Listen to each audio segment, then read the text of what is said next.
මට වැඩ කියන්න එපා. මට එකපාර දේවල් දෙකක් කරන්න බෑ. අත් දෙකයි තියෙන්නේ. මට එකපාර ඔක්කොම කරන්න බෑ. මං එකපාර එකක් කරන්නම්. අපි මේක ට්‍රාන්ස්ලේට් කරමු. මට වැඩ කියන්න එපා. කමාන්ඩ් එක go home වගේ ක්‍රියාපදයෙන් පටන් ගන්න. tell කියන verb එක දාලා කියන්න පුළුවන්. assign කියන verb එක tell ට වැඩිය යොදාගත හැකි. assign somebody something. ඒතර more work කියලා අපි අතින් දාන කියන්නේ වැඩ කර කර ඉන්න කෙනට තව වැඩ කරනවා අපිට සාපේක්ෂව කරන්න ඉන්න more දාන්න වෙනවා more work. ඒතර මට tell me ඒතර මේ ක්‍රම දෙකටම කියන්න පුළුවන් don't assign me more work නැත්නම් don't tell me to do more work මේ ක්‍රම දෙකටම කියන්න පුළුවන්. මට එකපාර දේවල් දෙකක් කරන්න බෑ. I can't run. ඒක තමයි වාක් රටාව. මට තුවන්න බෑ. do two things දේවල් දෙකකට කියනවා two things things noun එකක්. ඒතර බහුවචන s දැම්මා.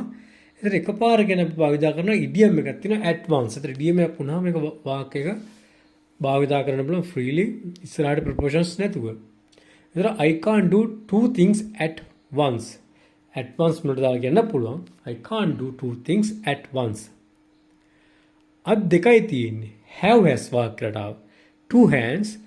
ඒතර මේ අත් දෙකයි කියලා පොඩ්ඩක් emphasize කරන්න මේ just කියන adverb එක දැම්මා. ඒක වාක්‍යයක ඉන්න position එක තමයි මෙතනින් noun මේ නාම පදයට කලින්. I have just two hands. I have just two hands. මට එකපාර ඔක්කොම කරන්න බෑ. I can't run. කලින් කිව්වාගේ මේක තමයි verb එක sentence එක do. ඒක ඔක්කොම කියන අපි භාවිත කරනවා everything. මෙතන තව all දාලා හදන්න පුළුවන්. හැමදේම කියනවා භාවිත කරේ. ඒතර ඒකේ situation අනුව context එක අනුව වෙනස් වෙනවා. ඒතර at once තමයි මෙතනත් භාවිත කරන idiom එක. ඒතර I can't do everything at once. මට එකපාර ඔක්කොම කරන්න බෑ. මම එකපාර එකක් කරන්නම්. verb එක do. ඒතර මෙතන ඒ වෙලාව ගන්න තීරණයක් ඉඳ future forms භාවිත කරන්නේ.